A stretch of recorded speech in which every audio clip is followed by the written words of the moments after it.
Boa noite. Para mim é uma alegria muito grande estar aqui com vocês. Eu acho que nós, quando somos convidados para fazer uma palestra, quem sai beneficiado somos nós. Porque a assistência que a gente fica durante toda a semana, principalmente na semana que antecede a palestra, é muito grande.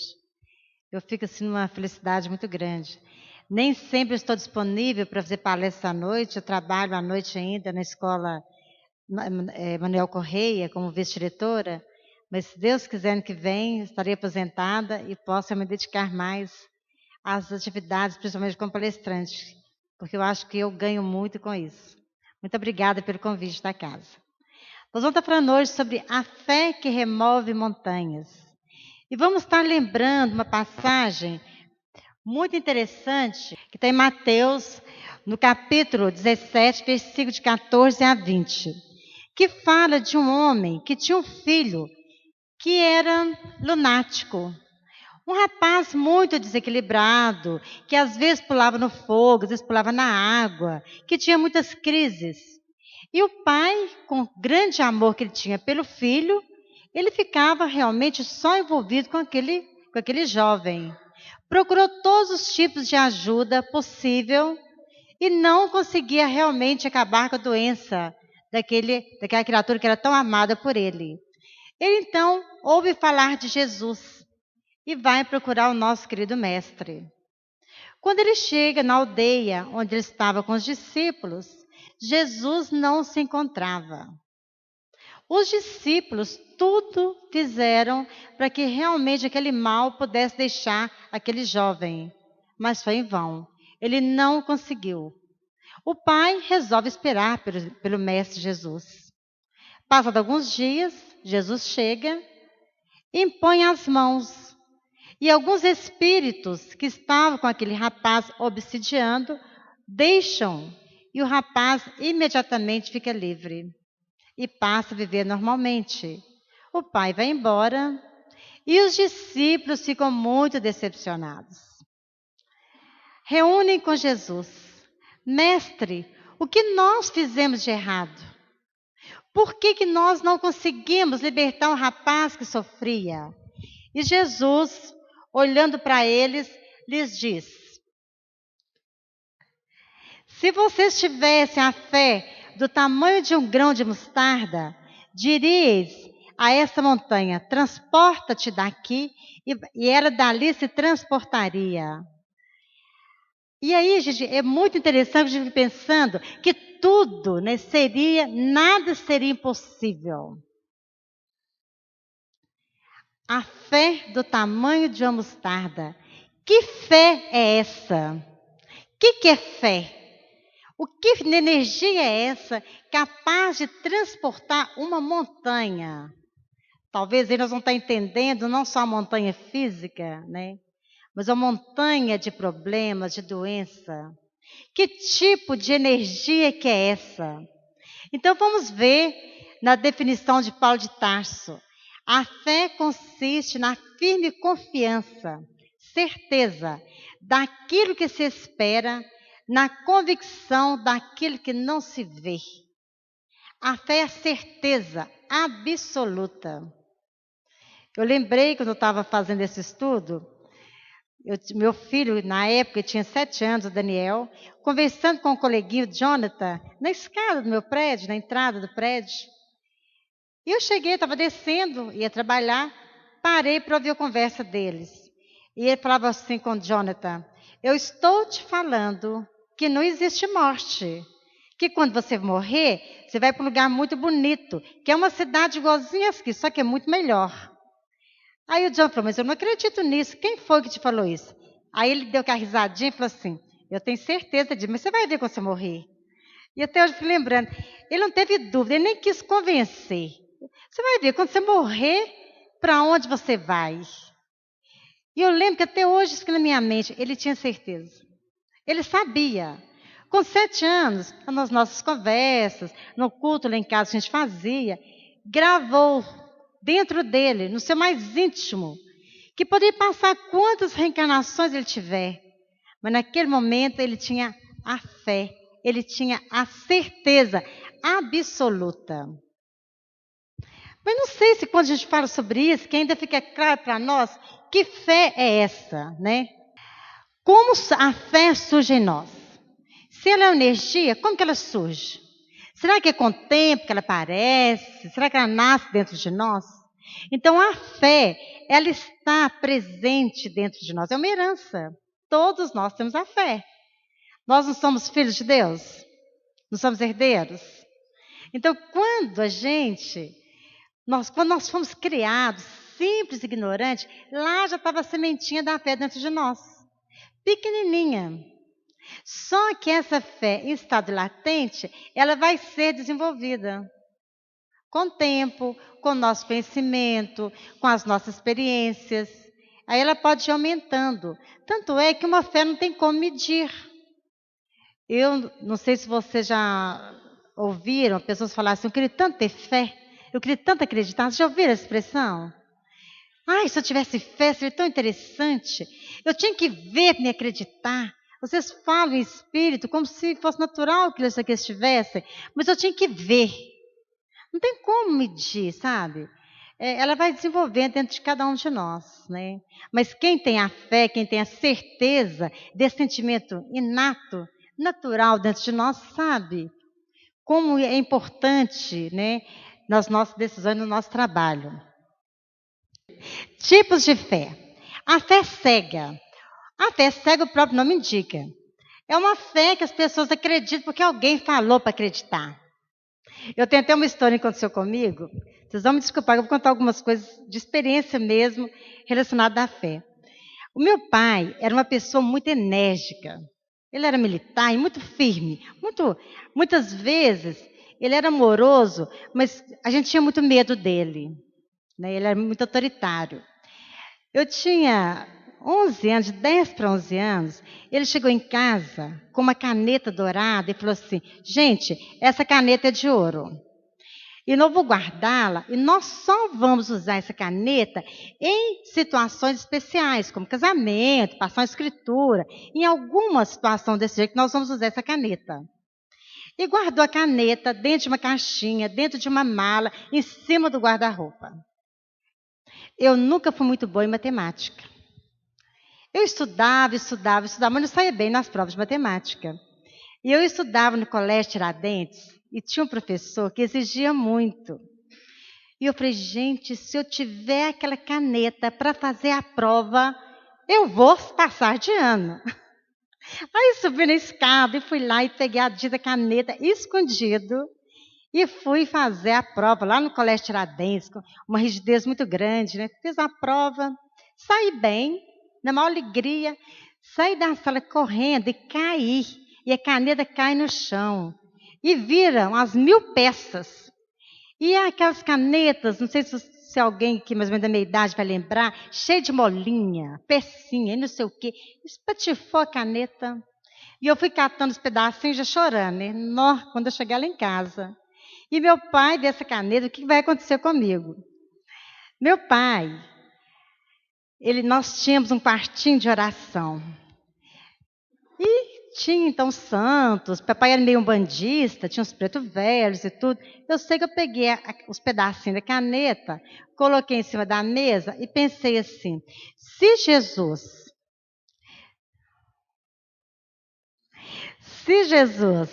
fez tantos milagres, ele pode consertar minha caneta, não pode, gente? Quer um milagre mais simples que consertar a caneta? Coloquei a caneta lá, ajoelhei e comecei a rezar. Rezava com uma fé, com uma convicção, com uma certeza absoluta. Olhava a caneta, está lá toda em pedaços. Eu ajoelhava, não estou tendo muita fé. E lembrava dos leprosos que ele curou, dos paralíticos que andavam. Gente, foi me dando uma revolta. Eu olhava de novo, está lá a caneta do mesmo jeito. E foi passou 40 minutos, minha mãe bateu na porta. Eu tinha um apelido de Neném. Neném, abre a porta. Não, agora mesmo vai abrir, não, mais um tiquinho. Se eu tiver convicção, realmente, essa caneta vai consertar. Nada. Passou uma hora e meu pai chega para o almoço. Abre essa porta agora. E eu quero falar com a minha mãe primeiro, nessa altura. Entra minha mãe no quartinho, mãe, quebrei a caneta de ouro, papai. Pelo amor de Deus, conversa com ele. Mãe, não, eu vou conversar com ele. Aí foi lá, conversaram, papai chegou, me colocou no colo. Até hoje eu lembro disso com muita emoção. Me abraçou, me beijou e falou, olha, eu vou te falar a verdade, a caneta não é de ouro, não. A caneta é barata, só que eu falei com você, para vocês ficarem assim, felizes. E outra coisa, você já imaginou se nenhuma caneta estragasse? Quem que ia trabalhar nas fábricas? Então não preocupa com isso não, vamos jogar isso fora. Diz vai comprar outra caneta e não preocupa com isso. A minha fé era cega, não era, gente? Eu não tinha conhecimento. Eu achava que era um milagre, que era só falar, a caneta vai consertar e vai consertar. Mas foi um milagre, não foi? Qual que foi o milagre? Eu não apanhei, né? E nem fiquei de castigo. Quer dizer, de uma certa forma, não foi da forma que eu queria, mas eu alcancei o objetivo. Ainda fiquei bem na fita ainda, né? Quer dizer, meus irmãos todos falando, você vai ver. Tinha uma mania de falar assim, você vai ver? E aí, não aconteceu nada. Realmente, se pensarmos que foi um milagre, hoje nós podemos pensar que realmente foi um milagre. E tem a fé raciocinada. O próprio nome indica, vem do raciocínio, da inteligência. Está ligado ao conhecimento. Ela não é fanática, ela busca respostas. Que tipo de respostas? Hoje em dia, quando alguém fala aconteceu um milagre, será que os milagres poderiam ser explicados? Tem alguma explicação lógica para isso? Tanto é que o espiritismo está ligado à ciência, não está, gente? Ele está buscando a ciência. Então, muitas coisas hoje em dia, nós podemos realmente estar entendendo. E a fé tem intensidade. Que intensidade que é essa? O que é uma coisa intensa? A minha fé tem pouca intensidade, a minha fé tem muita intensidade. Que dá perseverança, que dá esperança, que dá energia, que dá confiança, que dá certeza absoluta. Eu estou fazendo um curso muito interessante, que para mim também ele é algo assim que vem muito aliar com o conhecimento espírita. O curso chama Resiguier. Já ouviu falar? O método Resiguier. Que na verdade é tudo que nós sabemos, só que não usa as palavras que nós usamos. Ao invés de falar alma, espaço, corpo sensível. E quem é que está fazendo esse curso? Muitas pessoas da área médica, da área de saúde. Aqui em Divinópolis, eu conheço 12 médicos que estão fazendo esse curso. E que é como se fosse a acupuntura que usa agulha, só que ao invés de usar agulha, eles usam a ponta dos dedos para tocar a vitalidade. E eles falam muito intensidade. Por exemplo, quando tem uma pessoa que está com problema no joelho, ortopedista, então, está usando demais esse método. Eles vão estar trabalhando sem nem falar com as pessoas, no exame de rotineiro, eles tocam a pessoa e colocam intensidade, uma vontade que a pessoa melhore aquela área. Que para nós é quase com o mesmo passe, né, gente? Mas isso é uma inovação muito grande. Quando eu vejo, e não está ligado à religião, então, os médicos, o pessoal, os congressos, o Jean-Paul Resiguier, que é um francês, esse método tem 25 anos, que trouxe esse método, e quando você começa a aliar isso com o conhecimento espírita, é a mesma coisa, só que numa linguagem mais científica, não tem nada que vai de diferente. Quando eles falam nessa necessidade, no curso que a gente faz, que você vai tocar uma pessoa, o Luiz Carlos, ele é neurologista, que dá o curso para nós, ele fala assim, imagine que a pessoa que está na sua frente e que você vai tocar pese 50 quilos e que você é capaz de levantar com a mão. Agora imagine que ela pesa 100, tem que pôr mais força. Essa é a intensidade, para a gente entender. A vontade, tem uma pessoa ali que está precisando, alguém que está, ou seja, na parte da alma moral ou na parte física, e você tem tanta vontade de ajudar a pessoa, mas tanta vontade, tanta compaixão. E aí você coloca essa intensidade E a pessoa tem que ter essa certeza que vai conseguir, e pode acontecer tanta coisa, não pode, gente? Talvez isso seja o que nós sabemos do fluido cósmico, que permeia tudo que está por aí. Então, o seu desejo, a sua vontade, aliada com a intensidade, toca o fluido cósmico, modifica esse fluido. E aí você pode realmente ajudar as pessoas. Quantas vezes, eu vou citar um caso aqui do João, você me permite, João? Nós tínhamos ido à praia em Jacareíbe e o João tinha uma sinusite muito grande. Quando nós chegamos no local, no apartamento que a gente tinha alugado, o apartamento cheio de mofo. E o João estava todo congestionado, não conseguia nem respirar direito. E logo na entrada da cidade, eu vi um centro espírita e falei, João, tem um centro ali. À noite, vamos dar uma chegadinha para conhecer? Eu falei assim, vamos. E quando nós chegamos, na hora que foi aplicar o passe, lá eles têm o hábito de ter 3 pessoas, entra na cabine 3 pessoas e cada um aplica o passe, mas são 3 pessoas atendidas de uma única vez. E eu lembro que o João, na vontade muito grande de ser curado, de ser aliviado naquele mal-estar dele, ele falou que no momento que ele tomou o passe, ele sentiu como se fosse um estalo no rosto. Ele saiu e falou assim, eu estou curado, né, João? Eu lembro direitinho disso. Nunca mais ele teve sinusite. E fazia tratamento há muito tempo, e às vezes melhorava e voltava com muito sofrimento, sabe? Esse problema dele. Nunca mais ele teve nada, nós ficamos no quarto mofado. O que foi que aconteceu naquela hora? Não foi realmente o passista, não foi isso. Foi a vontade, a fé que ele tinha, junto com a vontade do passista, a vontade realmente de aliviar aquele sofrimento dele, que houve uma modificação e ele ficou realmente livre daquele mal-estar que ele tinha. Então, tudo isso é muito importante. Se você faz uma vibração para uma pessoa, se você faz uma oração para uma pessoa, você vai aplicar um passe, você tem que estar inteiro, sabe? Tem que estar ali presente inteiro. Tem que ter essa intensidade, essa vontade, esse desejo. Isso, então, vai atuar nessa parte magnética, no magnetismo mesmo, e pode ajudar a pessoa. No caso de Jesus, ele livrou o jovem de obsessores, não era mal físico, era uma influência. Quem é que tinha fé? O pai.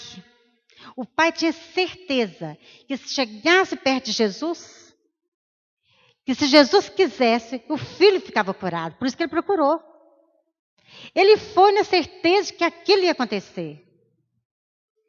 Quantos milagres de Jesus, quando ele fazia o milagre, ditos milagre, né? Ele falava, tua fé te salvou. Lembra disso, gente? Não fui eu que te salvei. Foi a sua confiança, foi o seu desejo realmente que fez as coisas mudarem. Então, essa intensidade está claro? A aplicabilidade da fé. Os milagres passam a ser vistos como efeitos naturais, cujas causas hoje se explicam e são compreendidas. Gente, nós estamos no momento de uma revolução do conhecimento.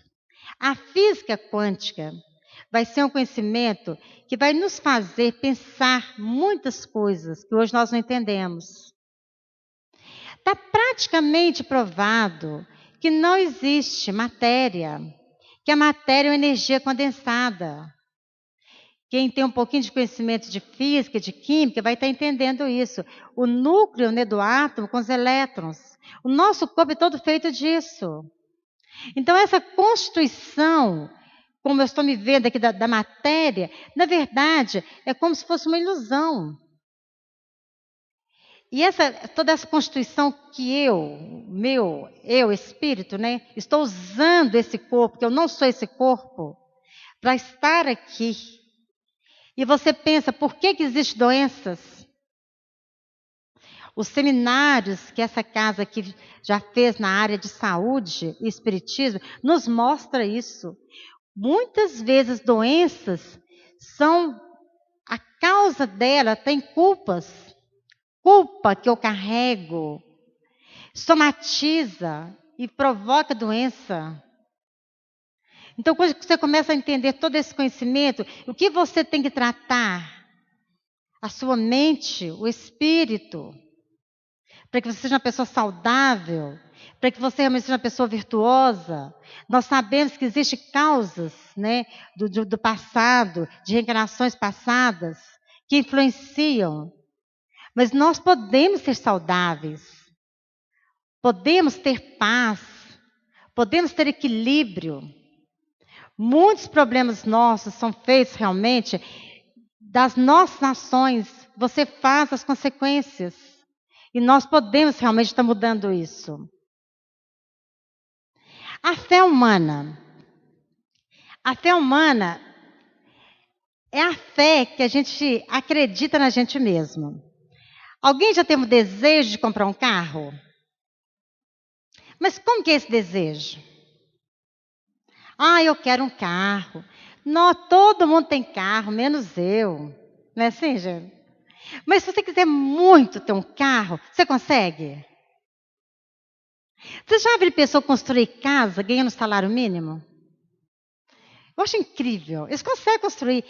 Parece que tudo ajuda. De repente, compra um lote financiado e começa a comprar devagarinho. E faz um mutirão. E vai comprando as coisas. E de repente, tá uma casinha. Vai fazer devagarinho. Tem pessoas que querem estudar sem condições e conseguem estudar. Nós temos um exemplo aqui em Divinópolis de um rapaz que trabalhava como office boy mesmo e tinha o sonho de ser médico e formou médico. Hoje ele tem exemplo para nós, a gente até gosta de conversar com ele. Ele falou que via os médicos e falava, meu sonho é ser médico, meu sonho é ser médico. E de repente as coisas todas encaminharam para ele. Fala muito em livro de autoajuda, né? Mas nada, gente, é só vontade, desejo. O desejo, realmente, que remove montanhas. Desejo de acabar com o vício. É fácil? Alguém já teve algum vício aí? Fumar, beber, sei lá, tantos vícios. E de repente surge em você um desejo de livrar daquele vício. Enquanto o desejo não é intenso, você não consegue livrar. Mas se você tiver muita vontade mesmo, você consegue. Então essa fé humana, das coisas mesmo, nossa, do dia a dia, que parece que para algumas pessoas é muito fácil e para outras não. Está levado então a esse desejo, a essa meta, a esse objetivo.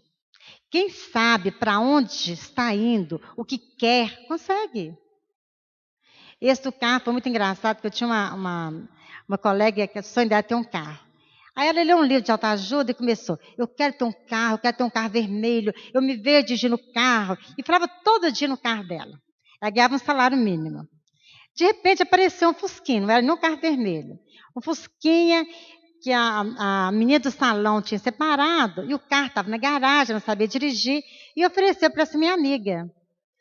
E ela comprou em suaves prestações, baratinho, naquela época era difícil comprar carro, não é igual hoje não. Ela comprou o carro e ela falava, hoje em dia está muito bem de vida, tem vários outros carros novos. Ela falou que nunca esquece aquele fusquinha que ela tinha. Ela conseguiu comprar o carro. Ela colocava 2 litros de gasolina, lembro direitinho, e passeava assim, falava no posto, coloca 2 litros de gasolina para mim, porque ela não tinha nem dinheiro, mas comprou o carro. São coisas simples, mas que na verdade a gente consegue, né? O nosso pessimismo, a nossa falta de firmeza, de ter um objetivo bem claro, é que dificulta muitas coisas para nós em todas as áreas. Então, o homem que acredita no seu potencial, usa inteligência, sabe o que deseja, traça metas, geralmente alcança bons resultados. O pensamento é uma força criadora. Então você pensa, você imagina, você idealiza e aquilo realmente pode acontecer. A fé divina. A fé divina, ela é um pouco diferente da fé humana, material. Porque você começa a acreditar, nós temos certeza que existe outra vida, não temos, gente? Que nós vamos morrer, que morte nem não existe, vai só o corpo físico vai morrer.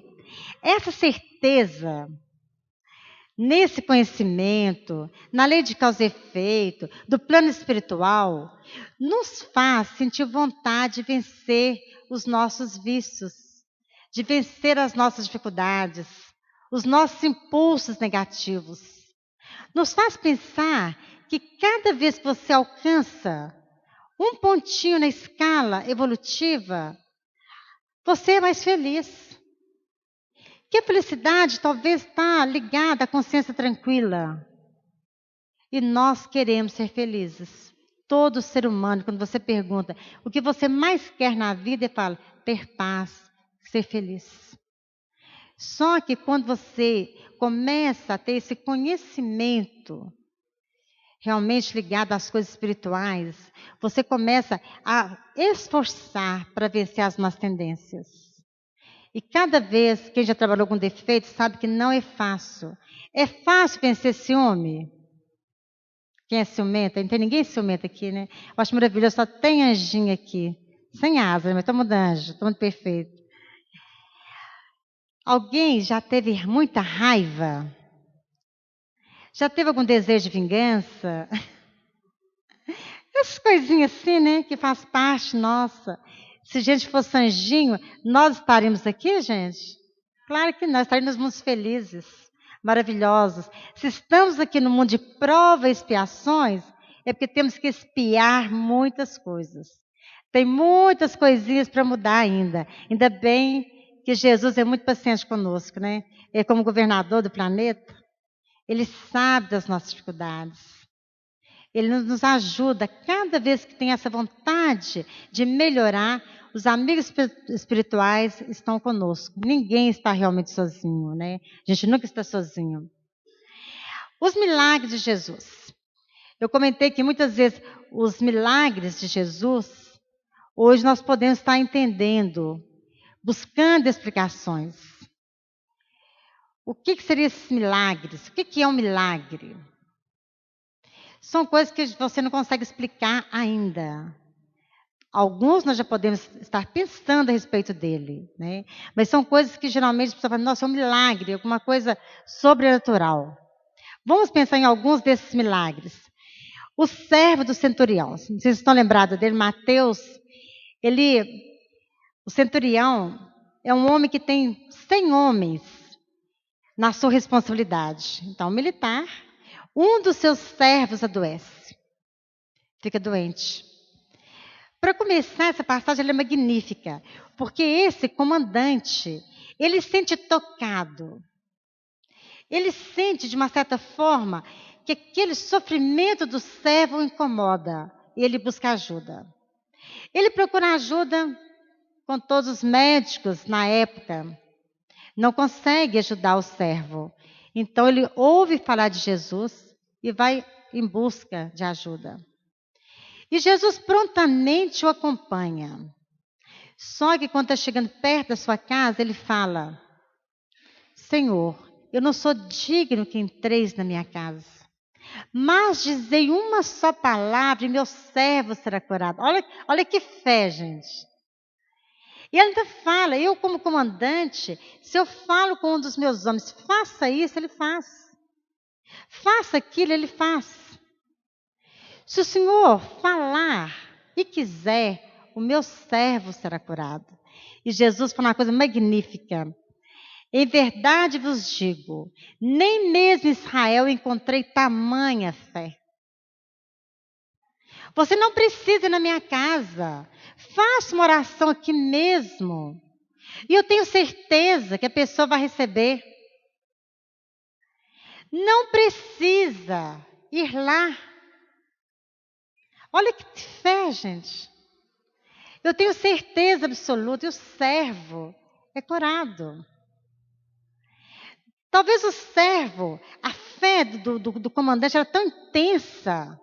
E aí que eu uso a palavra tocar, sabe? Você tem que ser tocado pelo desejo de ajudar uma pessoa. E esse ser tocado, ele tem a ver com compaixão. Você envolve com aquela pessoa. Não são todas as pessoas que nos tocam. É interessante isso. Eu trabalho no Hospital São João de Deus, eu faço muitas visitas aos enfermos. E algumas pessoas eu visito, faço até uma prece e tal, mas eu não sou tocada. Há mais ou menos uns 20 dias, eu fui tocado por uma pessoa. Primeiro, o menino que trabalha comigo, o Renato, chegou na minha sala e falou assim: Maria do Carmo, tem uma pessoa no quarto tal, ela está toda queimada.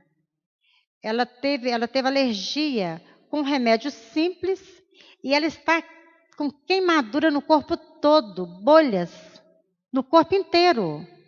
Vamos tentar ver se tem algum hospital que seja habilitado no tratamento de queimaduras para receber essa senhora.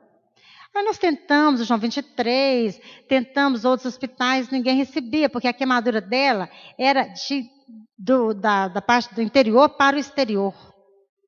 Então eles não sabiam como tratar isso. Eu vi aquele cara, todo mundo comentando, mas aí eu falei, vamos lá, deixa eu ver a mulher. Gente, a cena que eu vi me tocou profundamente. A perna dela estava tão inchada, que ela não conseguia mover a perna. Ela estava em pé perto da cama, a água das pernas dela caía, formou poças no chão. Daquela água descendo das feridas. Ela não conseguia deitar, porque o corpo dela inteiro estava em feridas abertas. Até a língua dela tinha feridas. E eu lembro que no momento que eu cheguei, que eu fui muito tocada por aquela senhora, eu senti uma compaixão, uma vontade tão intensa de ajudá-la, que eu lembro que eu fiquei ligada com ela. Eu fui para casa, eu fiquei ligada e constantemente eu lembrava dela, a gente fazia prece, pedia e tal. E nós arrumamos um grupo para poder visitá-la, de voluntários. Ela ainda está em isolamento. E nós fomos vendo essa senhora melhorar. E de que forma que eu consegui despertar dentro dessa senhora a vontade de melhorar? Porque ela já estava entregue. Ela estava assim, não aguento mais. Eu queria morrer porque eu não suporto mais. Ela já estava sem esperança nenhuma, sem fé nenhuma. E eu lembro que eu cheguei perto dela, ela chama Lúcia. Eu falei assim, Lúcia, você sabe fazer um frango caipira? Ela falou assim, sei. Você sabe o gostinho de um frango caipira? Amarelinho, frango novinho, que é caldinho amarelo. Ela falou assim, sei. Quando você sair daqui, você faz um franguinho na sua casa, eu vou te dar o frango, prontinho. Você faz para nós? Ela falou assim, faço. Aí ela começou a pensar na casa dela. Nossa, na minha casa, ela está com uma bagunça, não sei o quê e tal. E a gente ficava, Lúcia, você tem que sair daqui, Lúcia, vamos melhorar. Você tem que ir para sua casa. E a gente foi falando isso. E passou umas 2 semanas, ela assim, eu quero ir embora. Eu não quero ficar aqui mais, não. E ela começou a reagir aos medicamentos. Reagir. Hoje ela vai ter alta, logo depois da Semana Santa. Hoje eu fui no quarto dela, está assim. Oi, tem como você ir para comer para ir embora hoje? Ela desinchou. Cicatrizou, gente. Todas as feridas do corpo dela. Fomos nós? Não. Nós não fomos nós, não. Nós fomos tocados e nós tocamos esse magnetismo. Esse ficar ligado, eu lembro que eu senti que eu estava ligado nela 24 horas. Mas eu sempre pensava que não tinha ferida. Eu não via a Lúcia com ferida, eu via ela boa. Eu olhava para ela e via ela sem nada. Eu estou contando esse exemplo, se você me permite estar falando sobre isso, porque nós podemos fazer isso. Se você for tocar, você pode ajudar as pessoas. Nós temos que ter confiança que nós podemos fazer isso. Jesus falava sobre isso, não falava? Sois deuses. Podeis fazer o que eu faço e muito mais. A energia está aí. O fluido cósmico está aí. Por que nós achamos que nós não podemos ajudar os outros? Por que a gente não tem essa confiança que nós podemos, com desejo, ajudar as pessoas? E se elas tiverem merecimento, elas podem melhorar, não podem? Mas você faz a sua parte. E talvez essa intensidade, sabe, que a fé tem que ter, intenso, acreditar. mover de compaixão, anonimamente. Eu partilhei esse caso com vocês, mas foi a título de exemplificação, porque a gente não comenta as coisas que acontecem. Mas eu queria despertar em vocês que todo mundo é capaz, que nós podemos, esse poder existe aí, não está na gente não, ele está aí, disponível. Certa vez eu li uma mensagem de Emmanuel que falava que o rio das graças de Deus está disponível para todo mundo. E cada um tem uma medida. Só que tem gente que tem uma medida pequenininha, só tira um tiquinho de graça. E tem gente que tem um caldeirão enorme. Como que está realmente essa minha fé e esse meu desejo? O leproso agradecido. Essa passagem eu acho muito interessante também. A lepra naquela época, hoje, graças a Deus, já tem cura, tem tratamento, mas as pessoas ficavam isoladas. E um leproso, ele consegue burlar toda a vigilância, entrar numa aldeia e ir atrás de Jesus, chegar perto dele e falar: se o Senhor quiser, o Senhor pode me limpar. Olha, gente, que humildade. Ele tinha certeza disso. Ele sabia que dependia só de Jesus.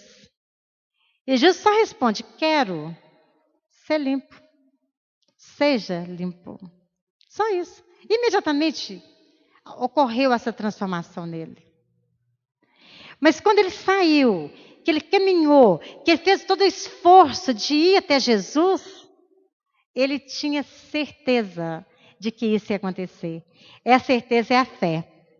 A mulher com hemorragia é outro exemplo bem interessante.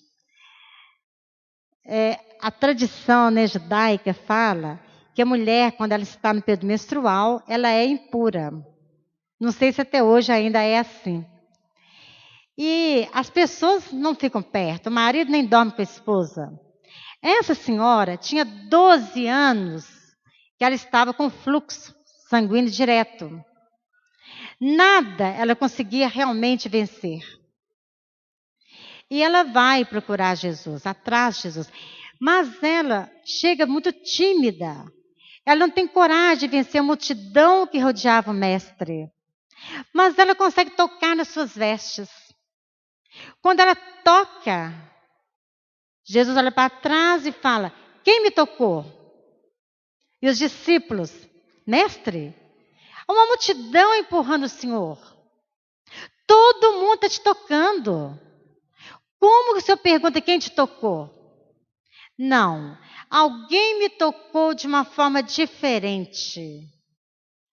Ele sentiu sair dele o fluxo realmente energético. Imagina Jesus, né? O potencial de energia realmente que ele detém. E a mulher humildemente chega perto dele, ajoelha e fala: mestre, foi eu que te toquei. Fui eu que te toquei porque eu senti que se eu te tocasse, eu ficaria curada. Eu não aguento sofrer mais. E fala: filha, tua fé te salvou. E imediatamente o fluxo realmente diminui e ela fica livre disso. Tem outro exemplo da mulher pecadora, que também é um exemplo que eu acho muito interessante. Jesus estava na casa dos fariseus, tinha um jantar, estavam todos reunidos, quando entra uma mulher, uma prostituta, como nós chamamos hoje em dia, entra na festa com um vaso cheio de perfumes e começa a lavar os pés de Jesus, enxugá-los com os cabelos. As pessoas ficaram horrorizadas. Será que o mestre não sabe que essa mulher é uma pecadora? Como que ele permite ser tocado por ela? Ele então dá um exemplo maravilhoso. Ele fala: quando eu estive aqui, ninguém me lavou os pés, ninguém me fez um carinho, ninguém me demonstrou tanto amor. Ele entendeu que aquela mulher, gente, apesar de toda a beleza física dela, sofria. Ela não era amada. Ela sentia que era desprezada por todas as pessoas. Perto de Jesus, ela queria o amor mais puro. Ela queria a paz que saía do seu coração. E Jesus fala: teus pecados são perdoados. E ela vai embora, livre. E as pessoas ficam horrorizadas. Como que ele perdoou? Como que essa mulher está livre? Livre de quê? Porque nunca mais ela seria a mesma. Alguns falam que seria até Maria de Magdala, Maria de Madalena. Mas ela mudou. Dizem, né, que quem ouvia a palavra de Jesus nunca mais era o mesmo. Que todas as pessoas que estavam no sermão da montanha, do monte, quando ele falava das bem-aventuranças, durante todas as futuras reencarnações, gravava profundamente a mensagem dele no coração. E nunca mais era o mesmo. A tendência de melhorar é cada vez maior. A voz do Mestre, para quem viu, esteve com ele e ouviu a sua palavra, teve uma evolução muito grande. E talvez nós podemos perguntar agora, como que está a minha fé? Vamos fazer uma pequena reflexão, gente? E agora? E a minha fé? Nós temos muito conhecimento. Quem já está na doutrina espírita, realmente estudando a doutrina, já conhece muitas coisas. Sabe que a Terra é uma escola, que estamos aqui aprendendo. Se estamos aqui reencarnados, é porque nós não somos muito bonzinhos. Nós estamos aqui para aprender. Vamos ficar aqui 70, 90 anos, talvez menos, né? E vamos voltar para casa. Sabemos da lei de causa e efeito, dos planos espirituais, das influências dos espíritos. Sabemos muito de Jesus, do seu amor, da transformação. Mas e a minha fé? Eu gosto muito de falar que uma prova que a gente vai ter bem legal mesmo, sabe? Vai ser na hora da nossa morte. Nós fizemos agora um fórum no Hospital São João de Deus, foi sábado passado, sobre cuidados paliativos. E a gente brincava com as pessoas que estavam presentes. Vocês sabem que vocês vão morrer, né? Vocês estão educados para esse momento? O que é a morte? Uma passagem, né? Eu não sei, mas eu tenho a impressão, eu tenho quase certeza, que eu vou muito tranquila. Porque essa vida aqui é muito boa, sabe? É maravilhosa. Mas eu acho que o plano espiritual é muito melhor que isso aqui. Mas muito melhor. Não tem esse apego, tem esse desapego. Mas a minha fé, no momento que eu estou passando por uma dificuldade, um problema, será que eu entro em desespero e saio contando para todo mundo? Será que eu consigo ter essa fé raciocinada e acreditar que aquela dificuldade vai passar e que eu posso melhorar cada vez mais? Como que está a minha fé quando eu sou chamada a ajudar uma pessoa? Ou através de um passe, ou de uma oração. Como que eu me coloco frente àquela pessoa? Eu já falei na intensidade, né, gente? No momento que você está ali, você tem que pensar, eu dou conta.